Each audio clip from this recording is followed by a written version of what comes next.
Here's a true story about a young lad named John.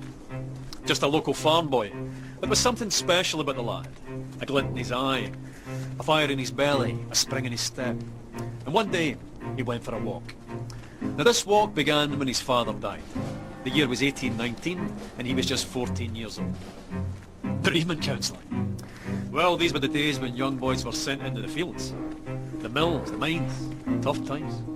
But young John was smart enough to be lucky.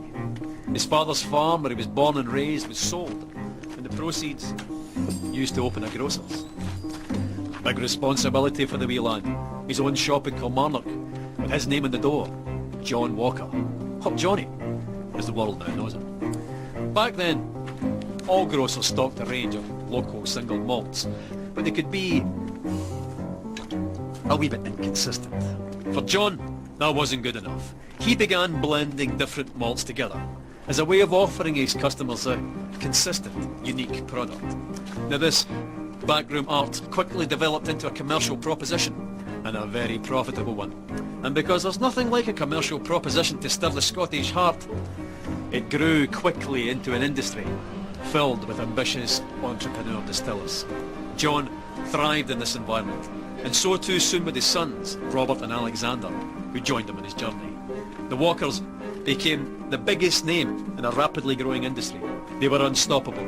In one bold bit of 19th century corporate raiding, they bought the famed distillery at Cardew, lock, stock and ensuring their supply of this silky single malt and guaranteeing, more importantly, that none of the other big blenders could get their hands on it. But young Alexander wasn't content with being Scotland's biggest blender. Not ambitious enough for him. No. He convinced the ship's captains of Glasgow to act as agents for him and drove the whisky bearing his father's name across the globe. By 1860, he had developed the square bottle. Now, with a label at an angle of precisely 24 degrees.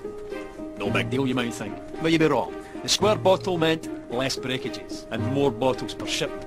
The diagonal label meant larger type, and together that meant Johnnie Walker had unmistakable presence on any shelf in the world. The bottle became an icon, and the rich liquid it contained sought after and consumed across the globe.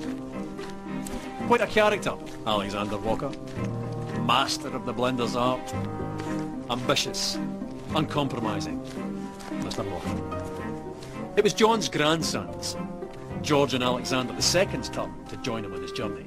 They led the brand into the 20th century. By 1909, they had developed the iconic red label and black label and persuaded Tom Brown, the best young illustrator of the day, to sketch a striding man in a napkin during a business lunch.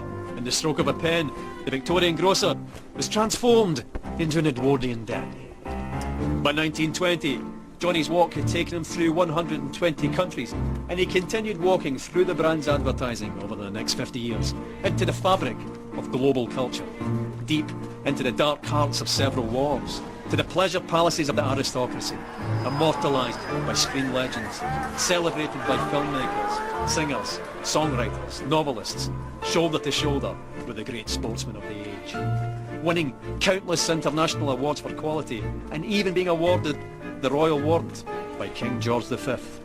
No going back after that. Not that going back would even have occurred to Johnnie or any of his family. By the end of the 20th century, the familiar red label and black label were joined by the green label, the gold label, and the grandest of them all, Johnnie Walker Blue Label. By the beginning of the 21st century, Johnnie Walker wasn't just the world's biggest whiskey brand, but an international symbol of progress. The brand's keep walking mantra, adopted by pro-democracy protesters and parliamentary speechwriters. What would the farm-born Victorian grocer have thought of all of this? He'd have loved it. A Victorian farm-born grocer he might have been, but he and the family that followed him were possessed by a fiery ambition with the skill and intelligence to match. 200 years later, and Johnnie Walker's still walking, and he's not showing any signs of stopping.